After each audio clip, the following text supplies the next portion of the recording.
Welcome back to the Tita Talks podcast. I'm your host, Daaca, and this podcast is the place where ancestral remembrance intersects storytelling.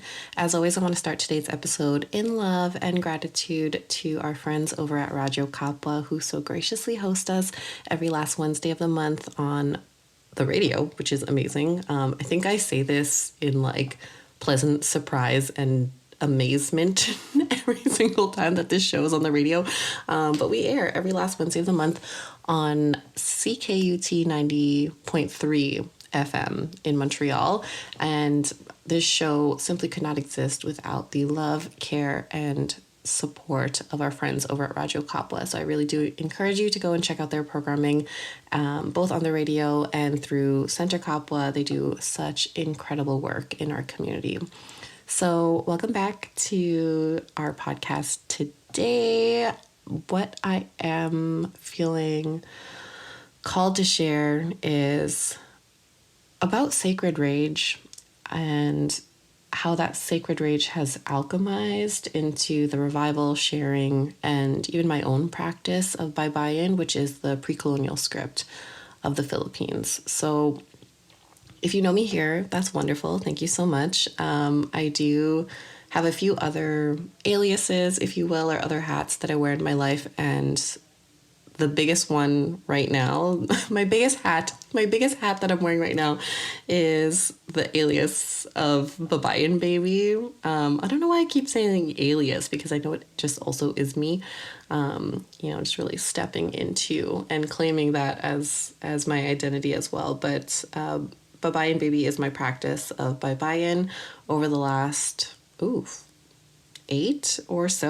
months. I have been touring around North America doing Baybayin workshops and teaching virtually online. And this practice of actively reviving this writing system that was forcefully taken from us. So again, if you don't know too much about Baybayin, it is the pre-colonial script in the Philippines used for Tagalog. There are other writing systems that do exist for other dialects and other languages within the Philippines, but Baybayin is primarily used for Tagalog. It's a syllabic writing system, so in my teaching in community, I also teach how we can use Baybayin to write in English, because again, that's kind of our diasporic experience and interaction with using a writing system. And I think it's really important for this learning and revival and feeling connected to this part of our ancestry that it has to be both approachable and relevant to the way that we would use a writing system today. Now, there are maybe some people out there who are also teaching Baybayin who are maybe a little bit more more of a purist than I am when it comes to the teaching of Baybayin. My approach very much is more an intuitive approach, and I fully lean into that. Like when it comes to Baybayin, if you've never seen the writing system itself, I certainly encourage you to look it up just so you have a frame of reference as I'm speaking about it. A lot of the characters, many of the characters within Baybayin, again, syllabic writing system, there's 17 characters in MB17 plus, a version of Baybayin, but you'll notice that the shapes of those characters in comparison to a Latin alphabet are very flowy.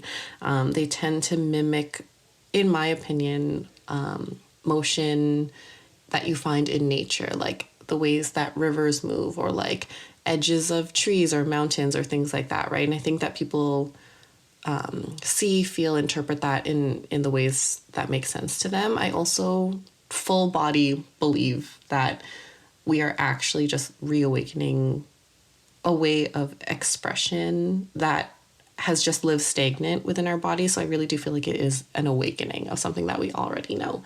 I think when it comes to my work, like in this podcast, Baybayin Baby, there is this underlying notion that we are just simply remembering something. Like this is something that has always been part of us, something that has always lived, again, like in our memory, in the memories that our bodies can hold. And I simply am just trying to create the space both here in this podcast and through my work with Baybayin Baby to welcome that kind of ancestral remembrance. Like, I actually just think we're reawakening it. It's something that we always have, something that we can always tap into. So a bit of a long, somewhat intro to like, what is Bibayan? What is my Bibayan practice? And the segue that I want to go into what this episode is about is through my work over the last number of months with Bibayan, I have attracted quite a bit of media attention, I would say. There have been a few media hits, especially at the onset when I was doing the workshops. I've had a few media interviews. When I came back to Winnipeg a few months ago, there was a live radio interview that I did as well. And one thing I want to highlight is I was recently included in another news article, like literally just a few days ago this week. Like today I'm recording on Monday, March 24th. So this was just a few days ago, like on Thursday, when this article went out. So it's these feelings I have felt through almost every media interview, but it's resurfacing today because I've just been, again, included in an article. So CBC Manitoba had reached out to me to include me in a news article. They couldn't really give me too much information, although I was asking, like in what context am I being included? They just included a very brief line about the fact that I'm doing workshops and that I was offering a virtual workshop that same day that the article was going out. And I okayed it. They included me in the article alongside some of my peers, if you will, in this practice sharing revival of Bibayan. Ali is included in the article. They're a Manitoba teacher as well. They also teach Bibayan.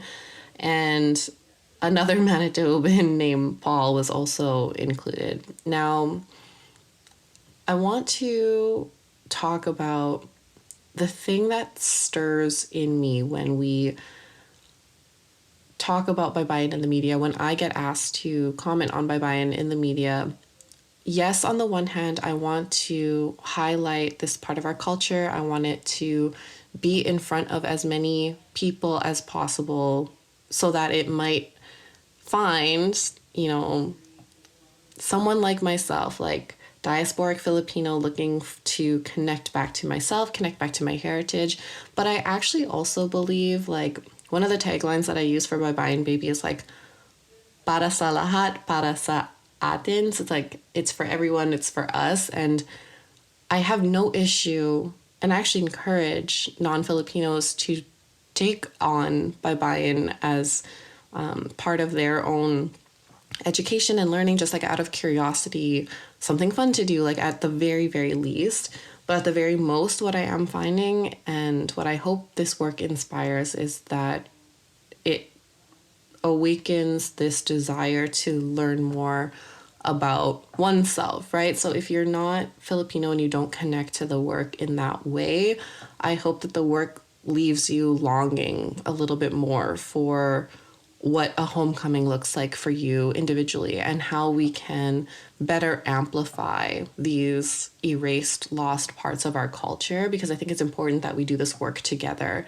And there is something about this work, like Bibayan, the practice of it, that's meant to be shared. Like when it comes to the history that I know of Bibayan, like this writing system was not used for ledgers or legal documents. Like we were writing letters to one another, like there was more care and romance around it. It wasn't a transactional thing. And I think that is such an important piece of the revival, is that like intuitively we're already connecting to the work in that way. Like when I host a workshop, intuitively people want to write the names of their loved ones. They want to write someone's favorite word or something that makes them think of their friend and like gift it to them. Like immediately people start thinking gifting. People often, like, yes, they are writing their own names, they're writing things for themselves, but intuitively almost every single participant, they come in and they make a gift for somebody else. Like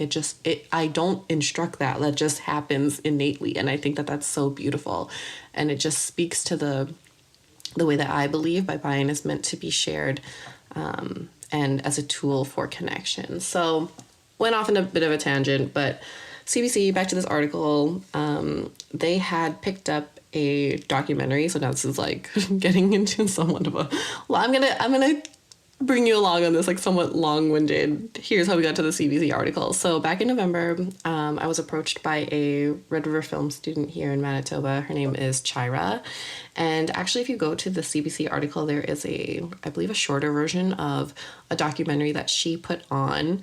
And again, film student from Red River College. So talented, so talented. I actually went to the screening of this documentary when it came out, and their team had won, best film of that day, or like of her classmates. So it was so well done, and again, people connected to it. And again, the documentary highlighted a few prominent Manitoba people who know about Bibayan. Originally, Chira had reached out to me to be the subject of that documentary, and because I was out of town, I was unable to participate, but I was like, happy to support and to send Chira in the direction of, again, like one of my, I would say, counterparts in this, I don't want to say industry, but I don't have a different word for like this same line of work, which was Ali. So again, certainly check out Ali's work in Bibayan and art teaching, very talented individual.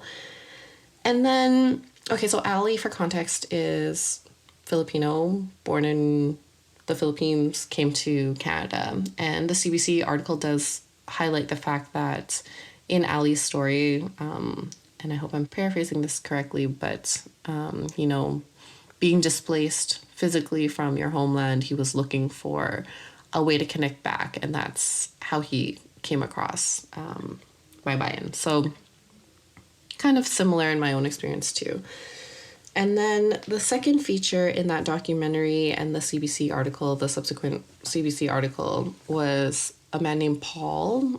Paul Morrow, I believe is his last name, and non-Filipino, but somehow has a ton of information about Bibayan, and it goes so far as to, he's got a website with a ton of information, very informative, very almost academic in its information.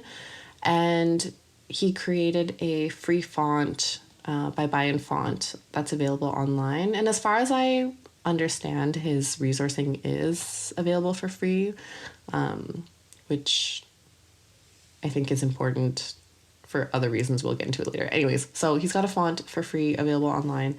And that Bibayan font actually is on some of the, if not all, I actually don't fully know what the fact check is on this, if it's just a few bills, but actually appears on the Philippine legal tender, like pesos. So a white man from Winnipeg, his Bibayan writing is on the Philippine bills. And I think that's interesting. And I think listeners will, take that information and do what they will with it. Feel whatever kind of way you want about that. But I think it is an odd choice by whoever makes the choice for Philippine currency. It just kind of feels like a strange choice. Now, here's the part where it all comes together for me, where this sacred rage comes in, because I'm watching this documentary again featuring Paul, and he's very interesting. He has a love for this part of our culture, and I think that's fine. I think that anyone can come and study a thing, and there's nothing wrong with that. The parts that I do have an issue with, and again, having nothing to do with Paul as an individual, the first one is, it's sad to me that in a city, so again, contextually, this is happening in Winnipeg, Manitoba. In a city that has over, I think the last time I checked, 85,000 Filipinos in the province, okay? Winnipeg is the largest city in this province, so we can assume that many of the Filipinos live in the city center, whatever. Manitoba, 85K probably Filipinos. That it was me and Ali and Paul who were available and had the knowledge to speak on this and I don't want to use the words like culture keepers on that, because I never claim to be like the keeper of these things or a historian or anything like that. But it's the fact that only 3 of us in this entire province had the authority to speak on it. And my issue with that is, okay, so, you know, it really stirs up a lot of feelings around like just how sad I feel that our people don't know about this, that it was so like there's generally an unknown. Like when I speak to people about Bibayan, they don't even know that we have different writing systems in the Latin alphabet. So on the one hand, I feel a sadness that we don't even know that part of our culture, and that we don't have the time, space, resourcing to explore those parts of our culture. So first and foremost, I just feel sad for us, and that we just don't have prominent Filipinos who can speak on these things. Like, that doesn't that strike you as like kind of messed up, kind of sad? Like that really stirs something in me. And so that's the first part. The second part is, I don't know how much of the documentary was pulled back from the CBC version of it, but if you can watch it, it's about 4 minutes, I think, online. I did see the full version at the screening, or what I think is the full version of the screening, but I found it very problematic that in the interview, again, let me paraphrase here, with Paul, he had alluded to the fact that Bibayan is mostly a dead writing system today, which is true, but that its erasure at the time was because it kind of like we just kind of stopped using it. Like it was very like, oh, and then, you know, it just lost popularity after a while. And that was his statement on why it is a dead writing system today. And I think that statement, or even the sentiment of that statement, because again, I'm very much paraphrasing this part of the interview. But when that moment occurred in the documentary, the white hot rage that I felt inside, I cannot even describe it. Like, how dare you? How dare you minimize the violent erasure of our people and this such an important part of our culture, and minimize it to something like, oh yeah, it just lost popularity. So I felt a lot of rage during that time, and thankfully someone else in that room. So there was a Q&A after the films were screened, and I am so glad that someone else in the room had asked the question like, oh, don't you think it's strange that you really diminished colonization of Philippine people and the erasure of their culture to just like losing popularity? And I was like, thank God someone eloquently said that, because I was just like so full of rage around it. I didn't even have the words to like eloquently put together a question. So I'm glad that somebody else had asked it. But it got me thinking about the way in which I engage with this work, and the way that my own sacred rage shows up and is alchemized through the sharing and revival of this. And the question that I had asked myself at the time that this documentary was screened and after I saw it was, is this work, in the absence of sacred rage, work that I care about? You know what I mean? Like, I refuse in all areas of my work, no matter what hat or alias I am taking on, I refuse to water myself down when it comes to these feelings of sacred rage, because I think that they are meant to inform the work. Now, I used to be a lot more angry in I won't say unproductive, but in a way that was harmful to me and didn't provide safety for myself in the work that I was doing. So I was just like really mad and like blowing up jobs and like, you know, creating scenarios for myself to be like financially insecure or unstable, like that kind of thing. But again, like that was a different time, whatever. I am finding now that I'm alchemizing this sacred rage into something that is a lot more healing for myself, and also in the ways that I can provide and hold space in community. And I think that there is something about that sustainability. Like, I could not go at the rate or the pace that I was going before acting on that rage. And now it's like, okay, we work more collaboratively, I guess, with that rage and allow it to inform the work. And something that I actually wrote on a sticky note this morning, and I didn't really mean to share in the podcast, but feels relevant now, but it's to move in alignment with your values and not your mood or emotions. So yes, that feeling of rage and anger still informs the work, but I still need to move in alignment with my values. And my values right now are to provide the space for our community to remember, to practice, to revive, and again, like reawaken these things that we know.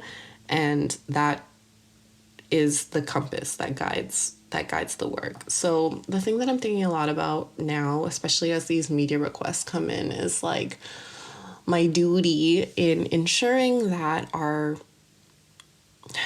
in my work with Bye Bye and Baby, my work in sharing this in community doesn't further erase our history, and that we still need to talk about why this is important. And I'm not here to water down or sugarcoat or make palatable this part of our history, because it is an important part of, again, understanding our sacred rage so that we can alchemize into like these more fruitful things within our community. So yeah, I've just been thinking about how these media hits are bringing to light, like if everything is a mirror for me, like these media hits are bringing to light the fact that like I cannot forget the core of the work. I cannot forget who I am truly in service to in this work.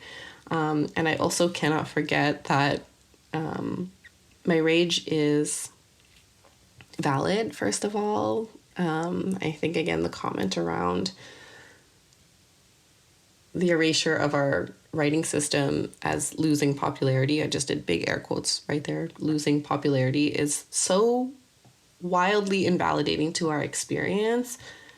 But then also the fact that like, maybe I don't really care about your opinion. I don't really care about your opinion, because it's like, does your opinion hold weight to me because your work is not informed by sacred rage? You know, like, yes, you are informed to me in an almost, again, very academic sense, and I can respect that, and I can like give you credibility on that. But when it comes to the work, when it comes to like how, you know, I don't know, it's like there needs to be a certain level of,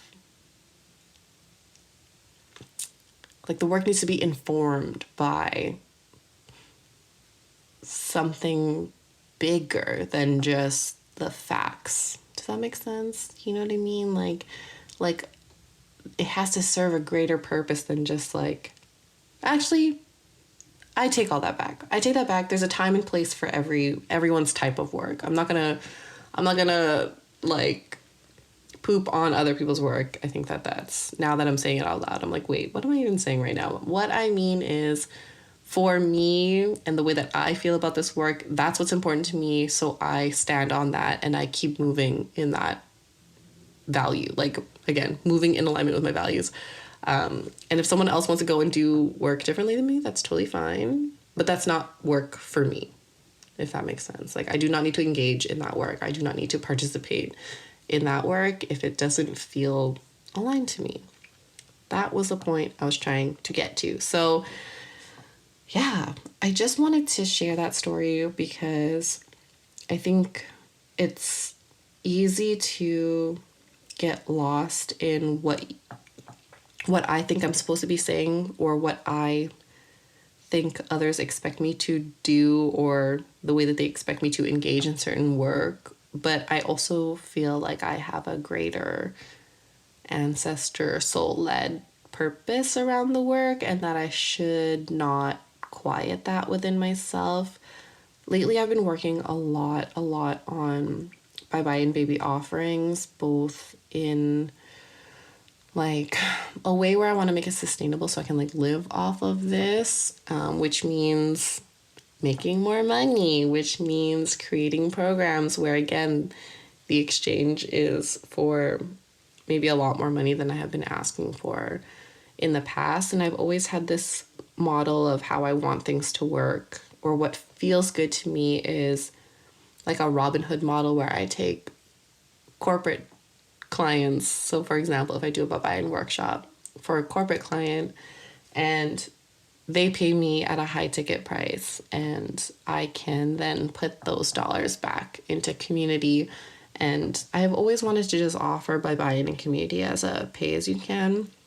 And I really appreciate the ways in which community has supported my work in the ways that I've already priced it. I think that, again, that's like a future goal where I can just like provide that for free or for a very nominal price. But I do know that everything is an exchange of energy, money included. So I still want to feel good about the work that I do and feel like there is an equal energy exchange, because this work is, it's not just me like standing in front of the classroom being like, hey, here's some characters, trace them over. Like the work of, again, actively calling that remembrance up, like from your body. Like every time I engage in my own practice, I know that it takes a lot of energy. Like there are so many forces outside of me that have tried to erase this part of me. And every time we go into the work, like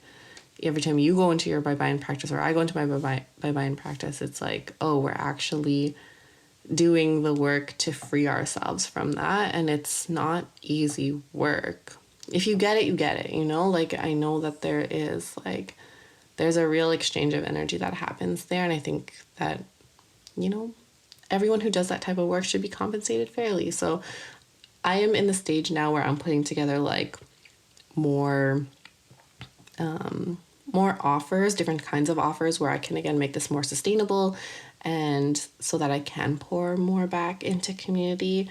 But what I'm finding is, because I'm pitching to corporate clients, that I am very tempted to water myself down, because that's what I'm kind of used to in a corporate setting. So again, if everything's a mirror and these like media hits and articles are coming up, it is to remind me that like this isn't just some transactional thing that I'm doing, that it is a lot more soul-led than some of the work I was doing in a corporate setting before, and that I cannot forget the reasons why I'm doing this work.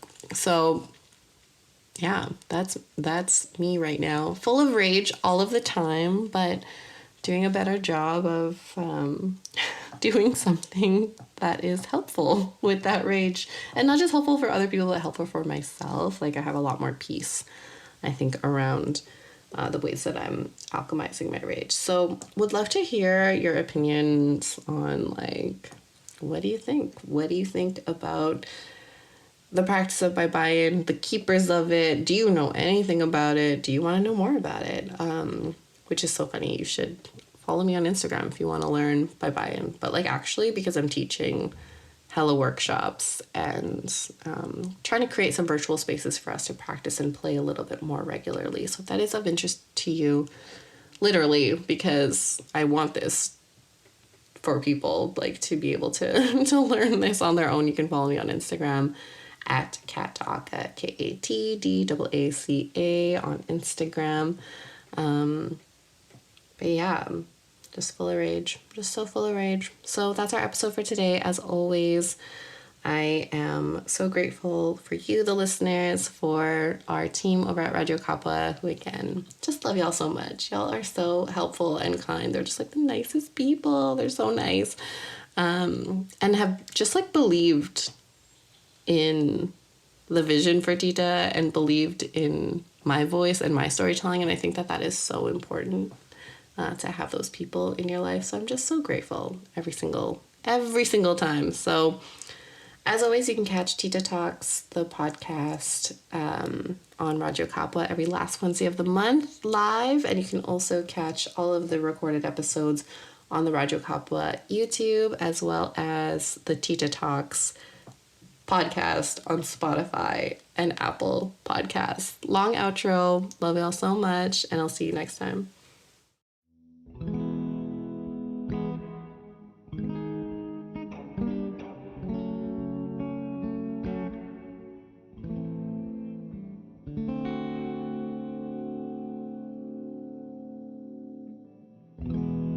Ça me surprendrait si c'est, mais c'est assez pour moi. La la la la la la la.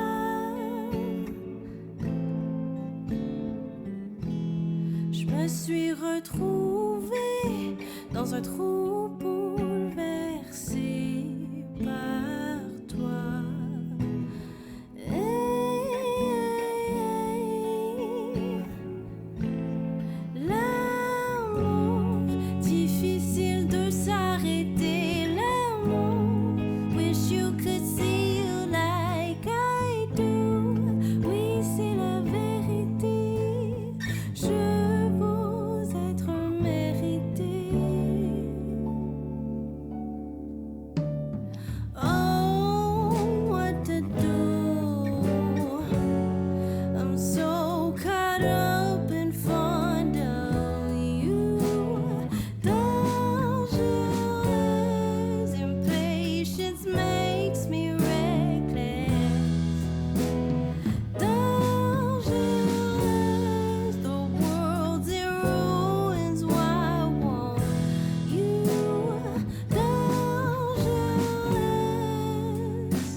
Our passions collide. You're the one song on my mind. I can't seem to put it together, but our souls are aligned. Aligned. Aligned. Aligned.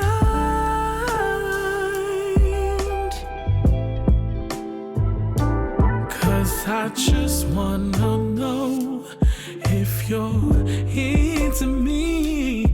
Am I crazy for this way. No, it can't just be me. You know there's chemistry. Don't deny this energy.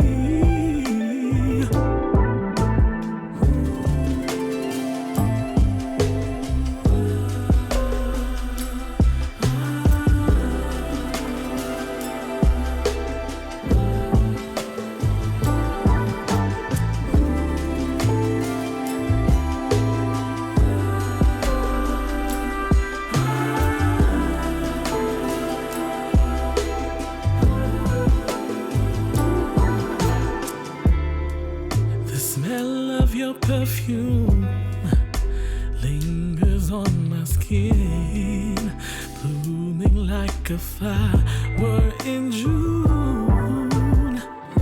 Why don't you give me some of that loving?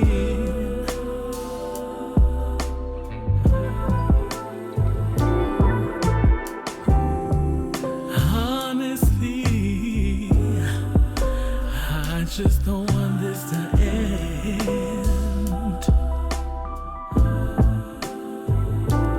'Cause I just wanna know if you're into me. Am I crazy for feeling this way? No, it can't just be me. You know there's chemistry. Don't deny this energy.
Salut tout le monde, je m'appelle Fanny Christo et vous écoutez à Radio Kapwa sur 90.3 FM CKUT. Nous sommes le mercredi 26 mars 2024 et on est proche à la fin de le mois. Il y a beaucoup d'actualités passent maintenant, mais je vais vous dire les nouvelles des Philippines. Notre première histoire vient du site web Rappler le dimanche 23 mars, and that is Disinformation Peddlers versus Drug War Victims may face charges. The arrest of former President Rodrigo Duterte has sparked another wave of attacks on drug war victims' families, this time through disinformation and harassment online. One of these is ailing Sheila, whose two sons lost in the bloody war on drugs have since been called fake victims by Duterte supporters. Christina Conti, a lawyer for Rise Up for Life and for Rights, said that some photos of the victims were also being altered online. According to Conti, they are now looking at pursuing legal cases against the most vile content against drug war victims posted online. The false narratives came soon after Duterte's arrest. Online, his supporters were quick to create a victim of the former president, noting that he was treated unfairly and echoing the statements made by his daughter, Veronica Kitty Duterte, who was posting updates on her Instagram profile while Rodrigo's arrest was unfolding on March 11. Now, please remember, souviens s'il vous plaît. This story is only a snippet of the full article, and if you are interested in learning more, you can find a link to the story in the description of this episode on YouTube or the CKUT website that will be posted shortly after this broadcast airs. Alternatively, you can visit the Rappler.com website and search for it in the recent stories. Okay, that's it for the news, c'est tout, mais continuez à écouter et partez pas. On va revenir après des publicités. Ensuite, moi, Fanny Christo, je vais vous partager les annonces communautaires.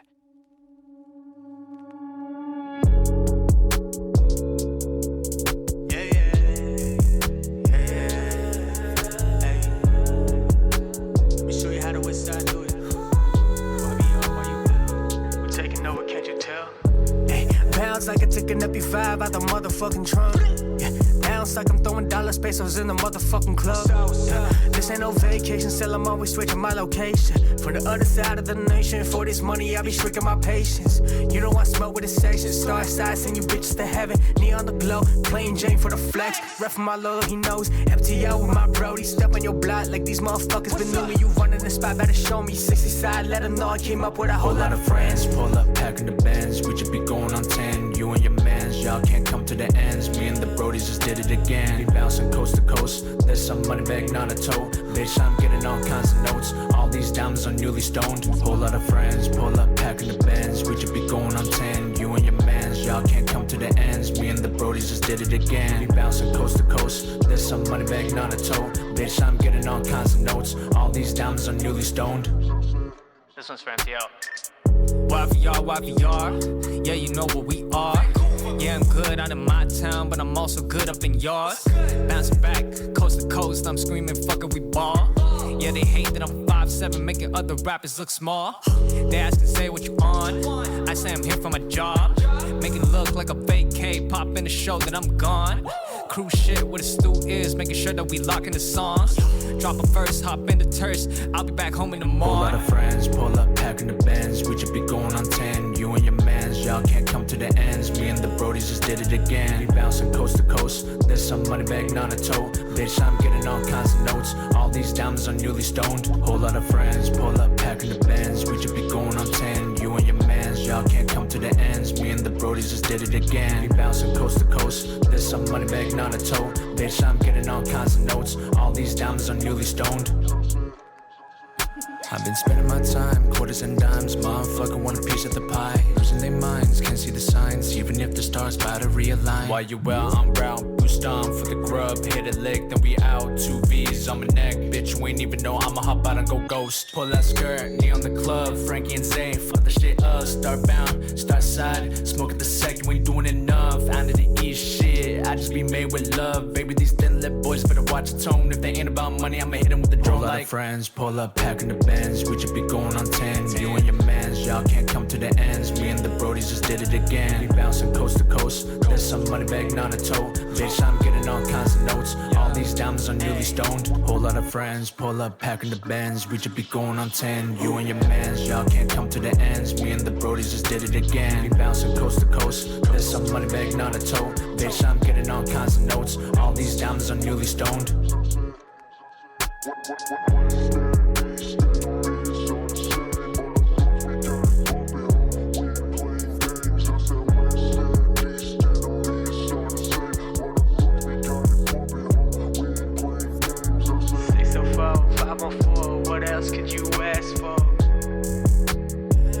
be up next, you know what I'm saying? Rock with the boys, Frankie, Charles, hey, yeah.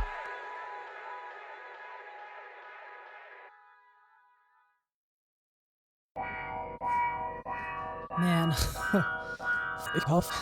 I just don't know sometimes. Sitting alone, 80 proof hit in my dome. Double shots, guns and Scott start to get in the zone to reminiscing on everything I wish I did different. So many wrong decisions and I'm falling from grace. Pulse race and handshaking, alcohol in my waist. God help who gets all in my face. I ain't playing cause it's like my whole life is a house of cards tumbling down. Out friends cause ain't none of them found. Till they want something, then they start coming around. I'm stumbling now, but I need another swig. Lost many precious years from the drugs I did. Just playing head games, ayo, love it ish.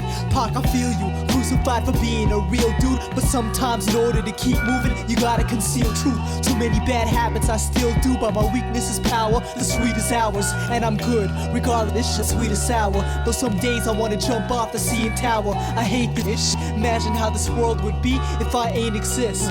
I gotta take a sip, yo. Backs against the wall, staring at the ceiling, twist, feeling so small. The same time I'm feeling big but empty, like this bottle, cause I've been killing it. Lifted it to my list, but ish, I just spilled a bit. Way too many motherfuckers that I've been dealing with.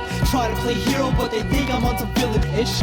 I'm a grown Sandman, but I still it's just me and this empty bottle, this empty bottle. So some wish me failure, it's a sign of success. But as long as the real recognize real, I pay no mind to the rest and just watch for mine only. I'm lonely, Johnny Walker's my prime homie and I'm half through it. Asking myself if I can eat off this rap music, damn I can't do it. Breathing slow, I need to know, do folks rate me? That's why I've been keeping low lately. Ducking my people, man don't get it twisted. Damn I ain't out with evil, just doing me. You see, fridge is bare, so I'm drinking on an empty stomach. But all I need is some Henny to help it. Already drunk-ish, can't concentrate. Too many of my partners have gone away. Ghosts of the past, toast my glass, I'm dizzy, hoping it pass.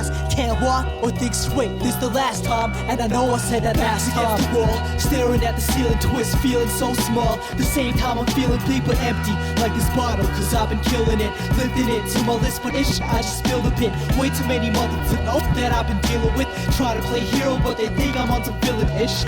I'm a cross handle man, but I still it's just me and this empty bottle, this empty bottle. Now as far as I know, I ain't got ish. Alcohol that I own. Who the hell keeps calling my phone? Put it on silent, no way to get at me at this moment. Every single one of y'all is my opponent. Where am I going? I don't know, but I feel hollow inside. Gotta swallow my pride and clean my head. Ignore all that he say, she say, and keep faith. True say I'm fearing death. Since deep within, I know that I gotta pay on the day I reach my end. Nothing sweet as sin, but I done good too, yo. It's all coming back to me. Recognizing my whole life had to be, and it's worth living. Heavy head, blurred vision. To put it in perspective, I could have been in worse positions. Plus I'm stronger when cornered. It's up to me and just me to get my life in order. Who else will? I ain't done the bottle, but I'ma let the rest spill and just chill. Then crash on my bed, yo. Gonna feel like this shit in the morning. Yo, I'm smashed in the head, that's all. Backs against the wall, staring at the ceiling, twist, feeling so small. The same time I'm feeling big but empty, like this bottle, cause I've been killing it. Lifting it to my list, but ish, I just spilled a bit. Way too many motherfuckers that I've been dealing with. Try to play hero, but they think I'm on some village-ish. I'm a grown Sandman, but I still ish. Just me and this empty bottle, this empty bottle. Backs against the wall, staring at the ceiling, twist, feeling so small. The same time I'm feeling big but empty, like this bottle, cause I've been killing it. Lifting it to my list, but ish, I just spilled a bit. Way too many motherfuckers that I've been dealing with. Try to play hero, but they think I'm on some village-ish. I'm a grown Sandman, but I still ish. It's just me and this empty bottle, this empty bottle. Oh shit. Oh, can't do this anymore. I swear, yo, swear to God.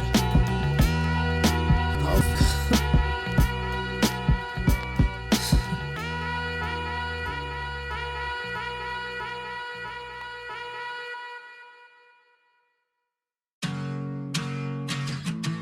Yeah. Gatsby.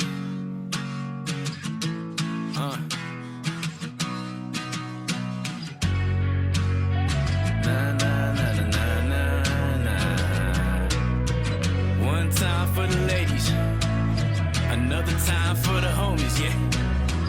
Yeah, maybe Maybe if I had it all figured out then I wouldn't have to go through life wishing I was 10. Like turn back the clock, I'ma do this shit again. Start from the beginning, pay no mind to the end. Fresh face on the timeline, maybe. You remind me why you damn fine, baby. Thousand things I wanna do.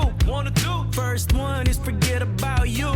Looking for my cowgirl in her Levi's, who can drink me under tables till the sea dry. Yeah, I've been dreaming of you and I realize never folding under pressure, baby, reach high. Snap your fingers and do your step, and you could do it all by yourself. Let me see you go. Numb, full of heartbreak, make a man wanna run. Woman after woman in a bottle full of rum, trying to find a home for my lost soul. I wanna live a little before we all go. Numb, full of heartbreak, make a man wanna run. Woman after woman in a bottle full of rum, trying to find a home for my lost soul. I wanna live a little before we all go. Yeah, maybe if I let it cruise, I ain't had a stress. Never worry if I lose, every moment staying blessed. It's only me and mine, we don't need nobody else. Everybody playing checkers, young me playing chess. I'm driving, no controls. The Henny and the rum got me heavy-footed, running out of road. Ain't no place for a lost soul, and this bottle's all I got, so one time for the ladies, grab your man and tell him, baby, we gon' do this every day. We going back to the 80s. Lately I've been feeling maybe we should try this shit again. Strip down and leave a pound, slap your fingers and do your step, and you could do it all by yourself. Let me see you go. Numb, full of heartbreak, make a man wanna run. Woman after woman in a bottle full of rum, trying to find a home for my lost soul. I wanna live a little before we all go. Numb, full of heartbreak, make a man wanna run. Woman after woman in a bottle full of rum, trying to find a home for my lost soul. I wanna live a little before we all go.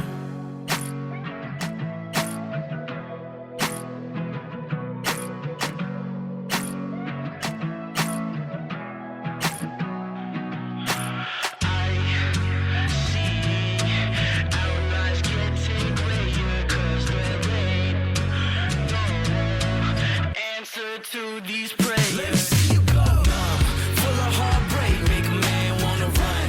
Woman after woman in a bottle full of rum, trying to find a home for my lost soul. I wanna live a little before we all go. Numb, full of heartbreak, make a man wanna run. Woman after woman in a bottle full of rum, trying to find a home for my lost soul. I wanna live a little before we all go.